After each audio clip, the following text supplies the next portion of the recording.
भारतीय चलनातील प्रत्येक नोटेवर एका बँकेचं नाव असतं। ती बँक म्हणजे reserve bank of India. Reserve बँकेनं व्याजदर कमी केला किंवा वाढवला, रिझर्व्ह बँकेनं अमुक बँकेवर बंधनं घातली, अशा प्रकारच्या बातम्या आपण नेहमी पाहतो। मात्र रिझर्व्ह बँकेचं महत्त्व आणि कामकाज याबाबत सर्वसामान्यांना फारशी माहिती नसते। आज भारतीय रिझर्व्ह बँकेचा स्थापना दिवस आहे। त्यानिमित्त रिझर्व्ह बँकेची सुरुवात, कामकाज आणि भारतीय अर्थव्यवस्थेत रिझर्व्ह बँकेचं स्थान याबाबत माहिती देणारं बी न्यूजचं हे विशेष वृत्त।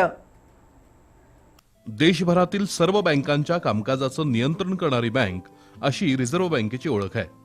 पण यापेक्षाही अनेक मोठे उपक्रम रिझर्व्ह बँकेमार्फत चालवले जातात। भारतीय रिझर्व्ह बँकेची स्थापना 1 एप्रिल 1935 साली एक खासगी संस्था म्हणून करण्यात आली होती।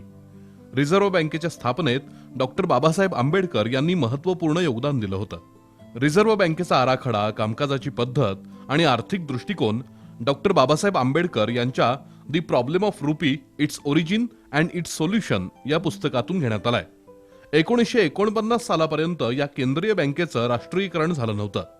साधारणपणे 1 एप्रिल ते 31 मार्च हे आर्थिक वर्ष गणलं जातं। पण रिझर्व्ह बँक ऑफ इंडियाचं आर्थिक वर्ष 1 जुलै ते 30 जून असं मानलं जातं। भारतात आरबीआयची स्थापना हिल्टन यंग कमिशनच्या आधारावर झाली आहे। रिझर्व्ह बँकेमध्ये द्वितीय श्रेणीचे कर्मचारी नाहीत। प्रथम श्रेणी, तृतीय श्रेणी आणि चतुर्थ श्रेणीमध्ये एकूण 17,000 कर्मचारी काम करतात। रिझर्व्ह बँक ऑफ इंडियाच्या मुंबईतील मुख्यालयात मॉनिटरी म्युझियम म्हणजेच मुद्रा संग्रहालय आहे। रिझर्व्ह बँकेचा लोगो ईस्ट इंडिया कंपनीच्या डबल शिक्क्यानं प्रेरित आहे। देशभरातील राष्ट्रीयकृत आणि शेड्यूल बँकांच्या कामकाजावर नियमन ठेवणं, गृहकर्जासह विविध प्रकारच्या कर्जावरील व्याजदर ठरवणं, बँकेवर प्रशासक नेमणं, देशाच्या आर्थिक स्थितीबाबत केंद्रीय मंत्रिमंडळाला सूचना आणि मार्गदर्शन करणं अशी महत्त्वाची कामं रिझर्व्ह बँक करते। शिवाय बँकेतर्फे देशाच्या चलनी नोटांची छपाई केली जाते। यापूर्वी 1938 साली रिझर्व्ह बँकेनं 5,000 आणि 10,000 रुपये मूल्य असलेल्या नोटांची छपाई केली होती। त्यानंतर 1954 आणि 1978 सालामध्ये या नोटांची छपाई करण्यात आली होती। आरबीआयनं जुलै 1948 पर्यंत पाकिस्तान आणि एप्रिल 1947 पर्यंत म्यानमारमध्ये सेंट्रल बँकेच्या रूपात काम केलं होतं। ओसबॉर्न स्मिथ हे रिझर्व्ह बँकेचे पहिले गव्हर्नर होते।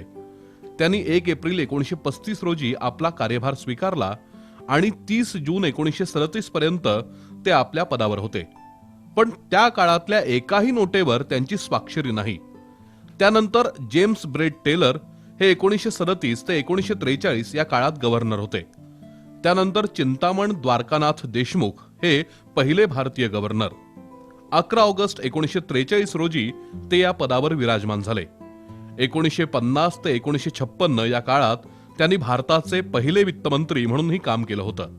त्यानंतर डॉक्टर मनमोहन सिंग हे भारताचे वित्तमंत्री आणि पुढे पंतप्रधान पद भूषवणारे आतापर्यंतचे एकमेव गव्हर्नर ठरले आहेत। 1935 पासून 2008 सालापर्यंत 21 विविध सनदी अधिकाऱ्यांनी आरबीआयचे गव्हर्नर म्हणून काम केलंय। 2003 मध्ये रिझर्व्ह बँक ऑफ इंडियाच्या पहिल्या महिला डेप्युटी गव्हर्नर बनण्याचा मान के.जे. उडेशी यांना मिळालाय।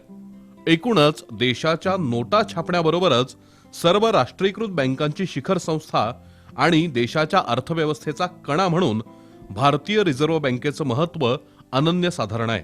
बी न्यूजसाठी वृत्तसंकलन विभागासह ताज मुलाणी।